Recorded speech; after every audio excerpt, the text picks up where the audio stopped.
Kira-kira kenapa sih Unu mau ambil tentang itu? Ya, saya dari dulu sudah tertarik untuk bikin cerita tentang Rimba. Ada beberapa juga tokoh-tokoh dari Alam Tua, Keva. Apa yang membuat Unu pengen ambil tentang kearifan lokal?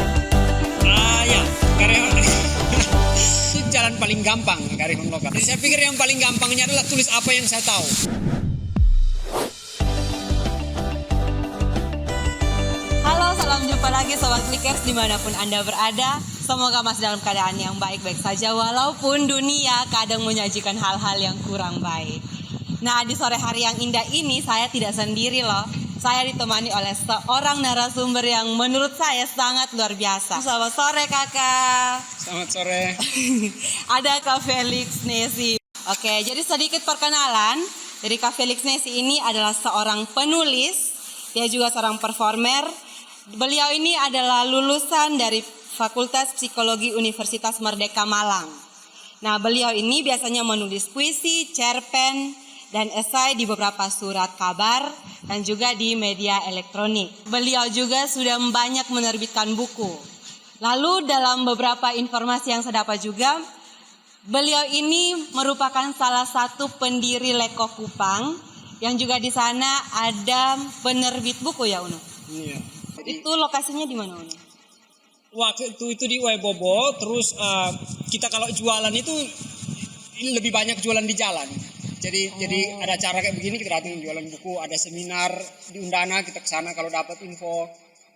Ada di mana-mana ada kegiatan seminar kita pasti jual buku di sini. Wah, luar biasa. Jadi saat masa pandemi begini itu online saja, tidak ada yang jalan-jalan. Karena gerakan komunitas Leko itu memang ditujukan untuk di jalanan. Jadi namanya perpustakaan jalanan. Jadi jual buku juga di jalan, terus acara-acara perbukuan juga selalu di jalan, di trotoar, di taman nostalgia itu setiap hari Sabtu. Wow. Makanya dia terdampak pandemi karena dia kan di jalan menimbulkan kerumunan. Tiba-tiba ada pandemi ya bubar semua. Wah. Untuk sementara kegiatannya masih secara online, juga kegiatan kecil-kecil seperti kegiatan yang di depan ini juga sebenarnya didukung teman-teman Leko yang menganyam sementara berlangsung. Ya. Wah, luar biasa sekali. Kemarin ada viral tentang radio Ibu. Nah, pas saat viral itu yang kedengaran itu, ini siapa sih penulis naskahnya? Ternyata Unu Felix Nesi. Luar biasa. Nah, tentang radio Ibu nih. Ya. Di sini juga saya pengen tahu kira radio Ibu itu apa sih? Nah, bisa tidak Unu gambarkan sedikit tuh? Ya. Oh ya, boleh ngomong sekarang. Oh, silakan. Silakan dong. Radio Ibu itu ini apa? Monolog. Monolog menjadi cuma melibatkan satu aktor. Itu tentang mengambil kisah hidup Ryuga. Ryuga itu dia itu pelayan, pengawal, sahabat. Sejarawan kayak Pak Peter Rohi itu cuma menyebutnya sebagai pengawal, pelayan, sahabat, angalai, bahasa Sabu, angalai. Tapi setelah saya baca kisahnya itu dia malah lebih seperti anak. Jadi saat di end itu Rano Karno, Bung Karno, iya. Agak beda ya, beda artisan ini. Bung Karno itu sudah dahulu mengadopsi dua perempuan. Jadi Bung Karno ini dia sangat ingin punya anak laki-laki. Saya pikir itu salah satu penyebab dia bawa Ryuga ke situ. Nah, Ryuga menemani mereka dari Medan, dari Flores, dari Ende, terus sampai pindah ke Bengkulu, pindah lagi ke Jakarta itu Ryuga bersama mereka. Jadi saya bikinkan kisah hidupnya Ryuga. Ya. Wah, luar biasa sekali ya. Karena kalau saya juga dalam baca sejarah ini kan Ryuga ini mau dibilang baru dengar itu namanya. Karena kan selama ini kayak hanya pahlawan kayak Ahmad Yani dan sebagainya ya, yang itu nasional saja. Nah, ini kira-kira kenapa sih Unu mau ambil tentang dia? Ryuga ini dia ini menarik karena kita tahu bahwa banyak dari kita tahu mungkin ya bahwa sejarah ini yang menentukan sejarah ini bukan hanya orang-orang besar, orang-orang yang tercatat, dia punya peranan yang besar Tapi orang-orang kecil yang kadang dalam sejarah tidak disebutkan itu peranan mereka juga besar. Salah satunya seperti Ryuga itu. Memang dia tidak membacakan proklamasi, dia tidak berperang. Tapi dia yang menemani Bung Karno itu sejak Bung Karno masih di pembuangan sampai ke Jakarta waktu persiapan kemerdekaan. Ada masa-masa di mana hanya Ryuga yang menjaga Bung Karno. Jadi waktu Bung Karno pisah dengan Ibu Inggit, istrinya pergi, sebagian anaknya pergi karena dibagikan anak angkatnya. Terus hanya Ryuga sendiri yang tinggal dengan Bung Karno di rumah di Pegangsan. Dan itu otomatis hanya Ryuga yang rawat Beliau ya, yang rawat Bung Karno. Jadi bikinkan minum, masak, pijat malam-malam. Bung Karno kan sakit karena stres kan. Berarti Ryuga ini dia orang yang sangat setia ya dengan Bung Karno dan sebagainya. Ya. Nah, Unu termasuk orang yang nonton beberapa kali dia punya monolog itu. Luar biasa sekali itu, kisahnya luar biasa. Boleh tahu Unu ini garap naskahnya itu berapa lama? Itu sudah lama sebenarnya, naskah lama yang saya dari dulu sudah tertarik untuk bikin cerita tentang Ryuga. Ada beberapa juga tokoh-tokoh dari Atambua, Keva, tokoh-tokoh yang saya pikir tidak banyak orang yang tahu, tapi mereka punya peranan. Nah, salah satunya saya bikin Ryuga, tapi saya tinggalkan saja begitu saja jadi draft kan, sudah sejak tahun lalu atau 2 tahun lalu. Ya, terus tiba-tiba karena kebetulan ada yang tanya tentang tokoh NTT, ya saya cek kembali Ryuga, saya pikir ya itu menarik untuk saya selesaikan. Akhirnya jadi. Ya. Itu katanya ada kerjasama dengan kementerian. Iya. Jadi kementerian yang minta. Oh ya, bagaimana? sorry. Yang kerjasama dengan kementerian itu ini yang punya proyek. Kawan-kawan media dari Happy Salma dan kawan-kawan. Jadi saya ditelepon. Mereka tanya, saya juga tidak tahu bahwa ada kerjasama dengan sini. Saya senang saja bahwa ya kalau memang seperti itu kita bicarakan, saya pikir bagus lah. Saya bikin. Luar biasa. Nah pastinya nih dalam proses menulis, otomatis kan Unu akan cari itu banyak informasi tentang Ryuga ini. Ya. Apalagi kan Ryuga ini termasuk salah satu orang yang tidak banyak ditulis di buku-buku pelajaran dan sebagainya. Ya. Itu kira-kira perjalanan Unu mencari tahu tentang Ryuga ini bagaimana, Unu? Ya, saya untuk melengkapi data-data yang saya sudah kumpulkan secara online dan sebagainya, terus saya cari lagi buku tambahan. Itu yang saya sampai harus ke Kupang. Ke Kupang saya di sana 1 minggu ya untuk cek buku-buku, terus kontak orang-orang yang mungkin kenal Ryuga. Sempat juga ditolak di perpustakaan karena ya saya pikir tidak ada alasan ya. Saya tidak tahu kenapa karena kepala perpustakaan juga dia belum tanya saya mau cari apa, baru dia tolak kan biasanya kan begitu. Mau cari apa tidak bisa. Waduh. Itu ditolak. Nah, dia tidak tanya juga, dia langsung menolak. Jadi karena ditolak akhirnya Unu mencari kemana saja? Iya, saya cek lagi ke dosen-dosen, ke teman-teman wartawan dan lain-lain yang sekiranya, dan ya akhirnya saya bisa dapat dan saya bisa pulang ke sini, saya selesaikan dan lumayan bagus. Wah, berarti Unu ke sana cari informasi lalu kembali datang tulisnya di sini. Ya, sebenarnya saya sudah tulis, terus saya ke sana cuma mau lengkapi saja. Saya pikir kalau bisa bertemu keluarganya bagus, tapi tidak sempat juga bertemu keluarga, terus harus balik lagi ke sini. Wow, berarti lumayan perjuangan ya Unu.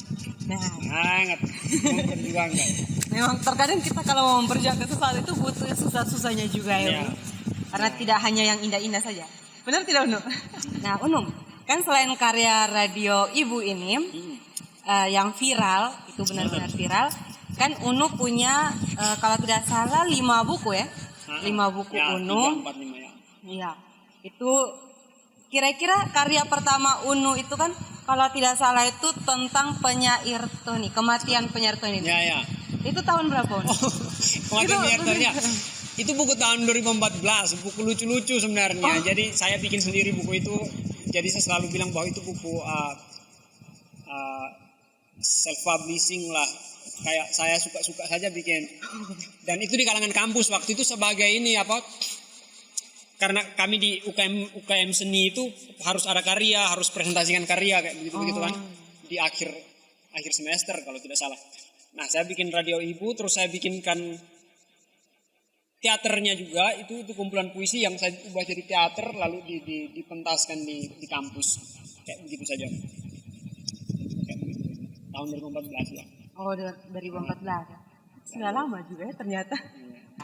Nah, Unum, kan dalam bukan cuma tulisan itu, ada juga usaha membunuh Ya, sepi. ya. Nah, itu kenapa sih Unum ambil itu judul itu? Hanya ingin mengusir sepi yang ada dalam hati atau bagaimana, Unum? Karena cerita-ceritanya sepi semua. Jadi Itu kumpulan cerpen ya, Iya. cerita pendek. Saya pernah ada baca beberapa buku juga, itu menarik karyanya itu. Aduh, saya juga setelah baca kayak, oh iya, saya memang harus mengusir sepi yang ada di hati ya, Unum. Sedih ya. Sedih sekali.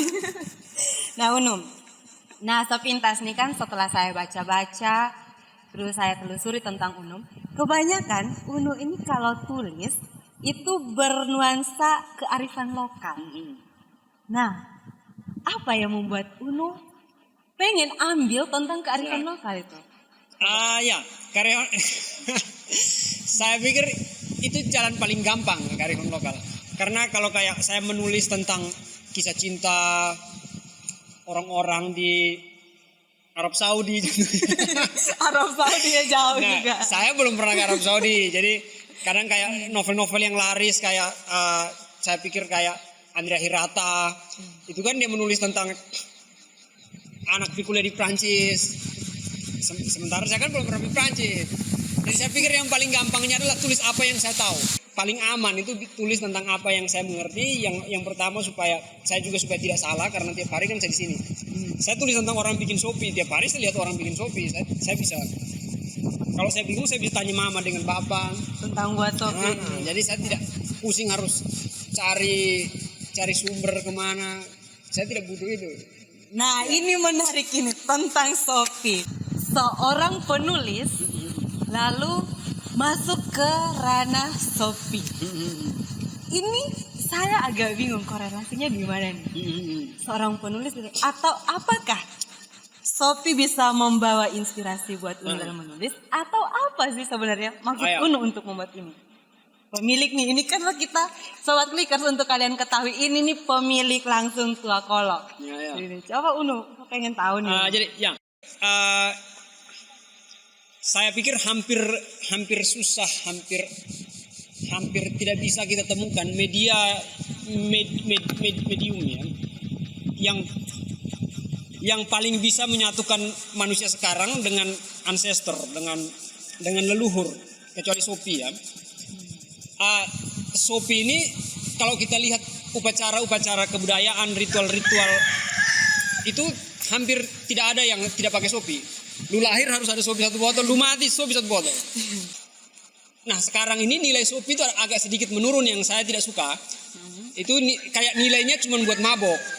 Jadi cuma minum dan mabuk. Padahal harusnya ya, sakral. Ini nilai sakral kita orang Timor Shopee ini. Dan akhirnya saya pikir hal yang paling mendekatkan kita ke kita kebudayaan sendiri, orang tua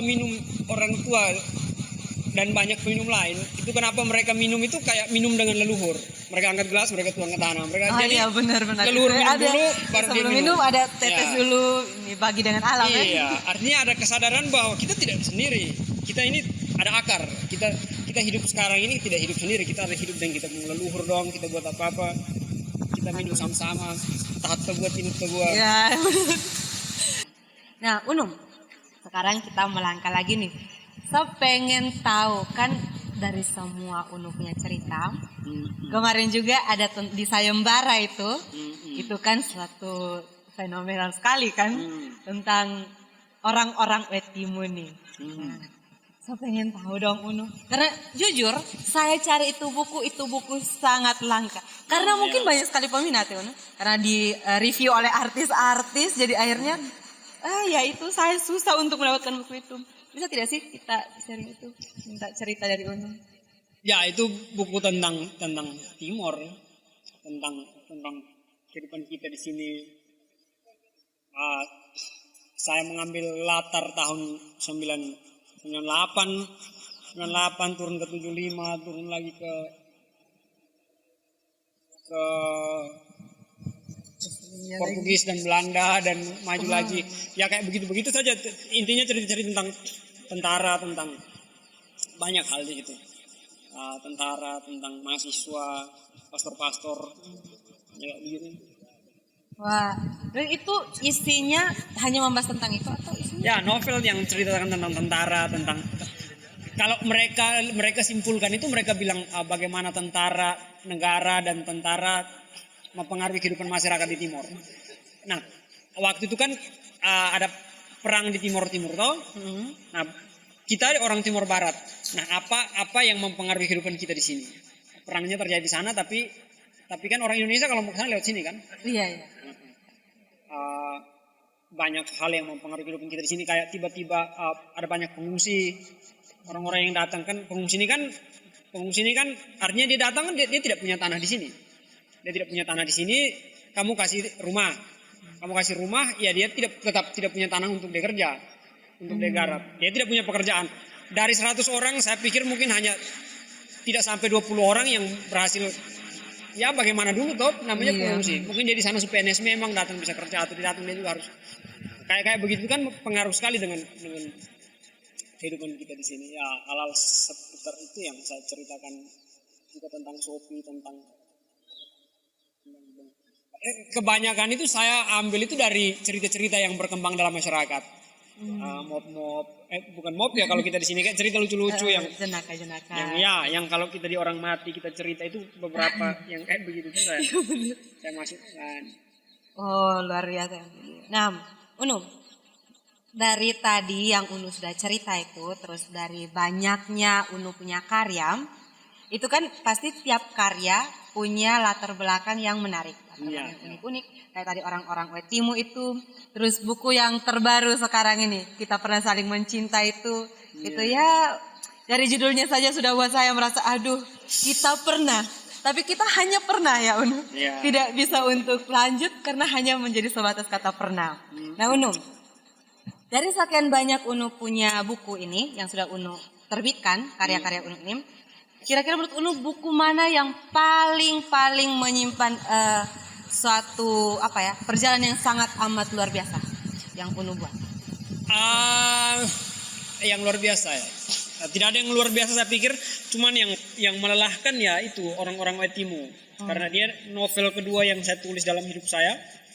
Jadi saya pikir itu juga baru belajar kan. Baru belajar jadi agak sedikit lelah. Juga banyak data-data di situ yang saya kasih masuk, banyak cerita-cerita korban, banyak data-data pembunuhan yang saya masukkan semua. Jadi itu mungkin yang risetnya lama. Ya, salah satunya itu juga. Luar biasa, tapi Unu karena pada saat riset pastinya jalan-jalan juga ya. Iya. Lumayan lah, ada nilai plus ya Unu? Tidak, masalahnya karena kita senang. Jadi menulis dengan senang. Saya pikir itu sama kayak saya punya teman yang tiap hari dia main bola. Nanti dia jatuh, dia kaki luka, kita pasti punya teman. Kaki luka, mau salah, mau patah. Kalau dia sembuh dia main bola lagi. Jadi saya pikir menulis itu seperti itu. Kalau orang suka, dia tetap berusaha. Ya, dia tidak akan. Kadang kalau koran atau apa menyebutnya bilang dengan susah payah menulis, dengan berdarah-darah. Tidak. Karena memang senang. Karena kita senang. Jadi benar. Jadi kayak saya menulis ini saya tidak dengan bawa misi kebudayaan atau mengangkat derajat masyarakat lokal, mengangkat nama daerah. Tidak, saya tidak peduli dengan itu semua. Karena yang semua lahir dari hati ya Unu. Sederhana karena saya senang. Kamu mau kenal saya atau tidak, kamu mau saya kenal kamu atau tidak, itu bukan punya urusan. Memang karena kita senang. Seperti tadi saja kalau misalnya contohnya kayak tadi, kalau dia senang main bola, ya dia biar jatuh ke salah. Dia tiap hari dia suka main bola. Mama suruh dia potong rumput. Tidak peduli, harus main bola dulu. Nah, Unu, sekarang pertanyaan mau tanya. Unu, kira-kira Unu sudah mencapai apa saja dalam karir kepenulisan ini? Hal apa yang sudah Unu capai yang mungkin dari kecil Unu bilang, oh ya, saya punya target, saya harus capai ini. Menurut Unu punya pencapaian apa yang menurut Unu sudah tercapai? Gitu?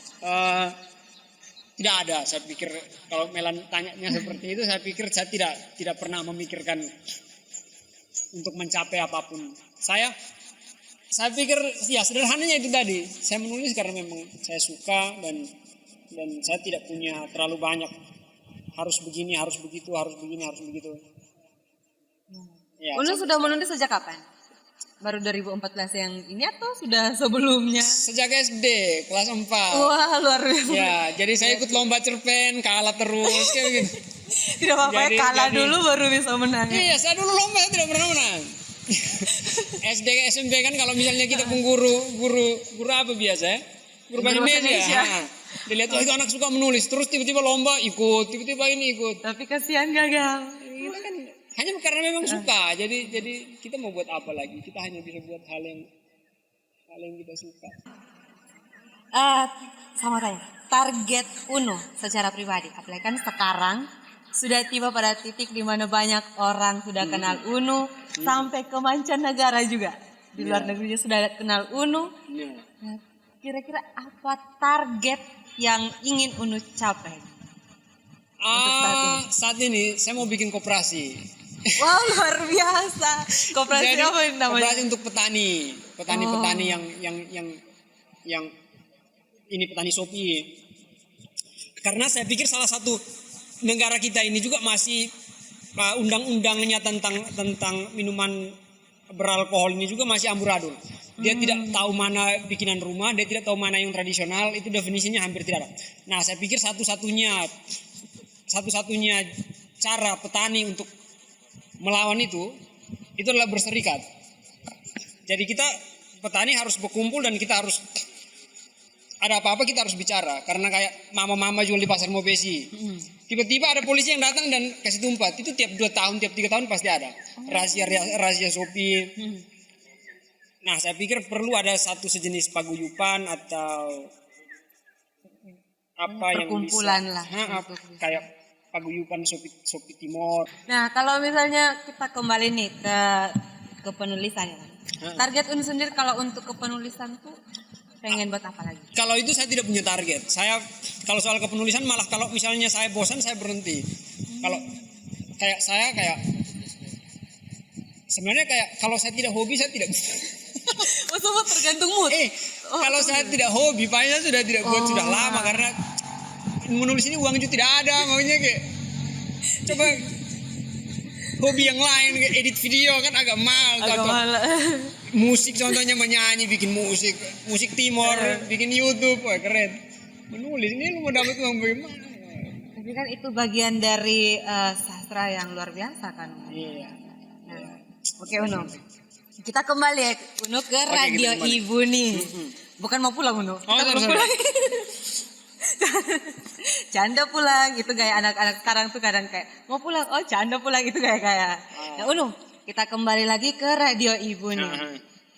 Kan waktu itu saat nonton ada juga yang bilang kita hanya bisa nonton selama 2 hari, 1 hari atau 2 hari itu, karena setelah itu langsung dihapus. Nah itu kenapa? Uno? Itu karena saya tidak tahu. saya pikir saya tidak tahu apa yang terjadi di situ. Tapi memang waktu itu cuma diputar untuk 17 Agustus itu saja. Saya pikir mungkin juga awalnya mau diputar di televisi, tapi mungkin tidak ini dan caranya terputar di situ. Tapi mereka nanti putar lagi secara permanen, mungkin bulan depan itu mulai tayang permanen. Di YouTube atau di mana? Ya di YouTube Indonesia kayaknya. Saya tidak tahu di mana. Karena kan dengan menonton video seperti itu, kita kan banyak mendapat inspirasi, apalagi kami yang tidak kenal Riwu ini kan bisa tahu tuh tentang dia, apalagi kan pembawaan Uno dalam tulisan itu asli Uno. Jujur saya sangat terpukau sekali. Teman-teman Clickers juga banyak. Sutradaranya aktornya yang bagus. Ya kan aktor dia akan memerankan apa yang dituliskan. Nah kan dibalik itu semua pasti ada yang hebat. Nah hebatnya di sini kami mengapresiasi Uno sangat luar biasa tentang Harutom.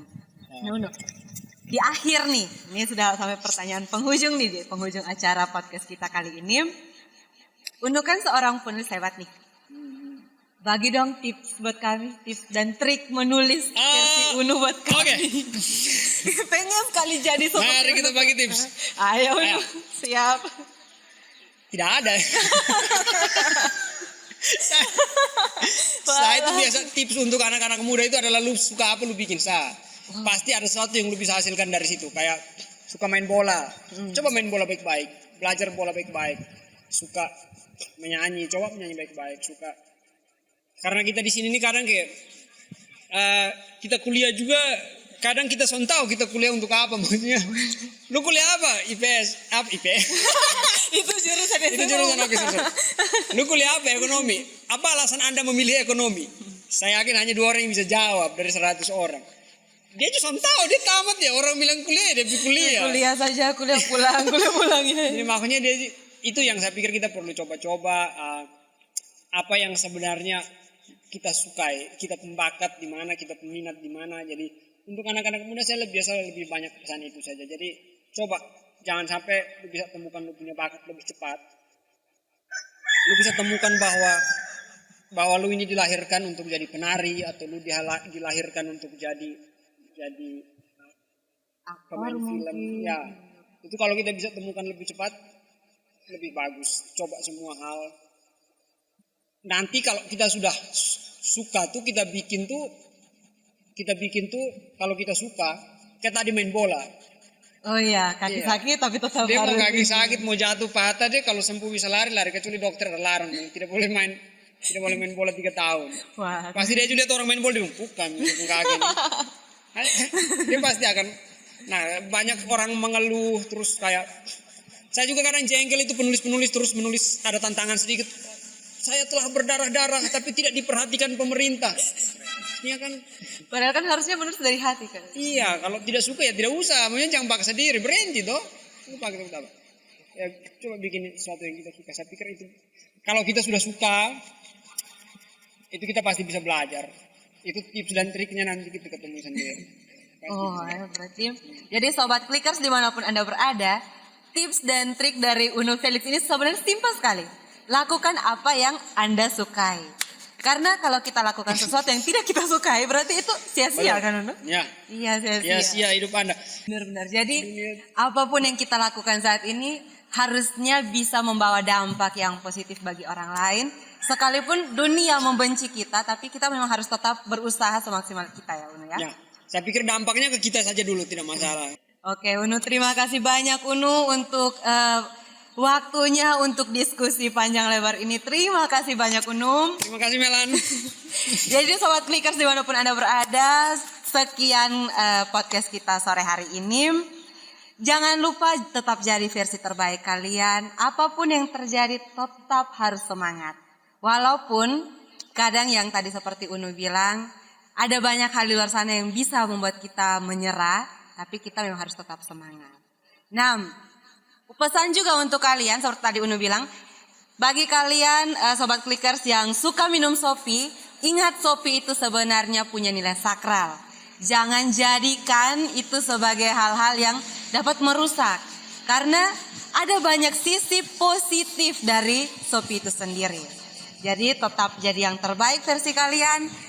Cintai produk-produk lokal dan jangan lupa cintai diri sendiri. Kalau mau cinta saya boleh.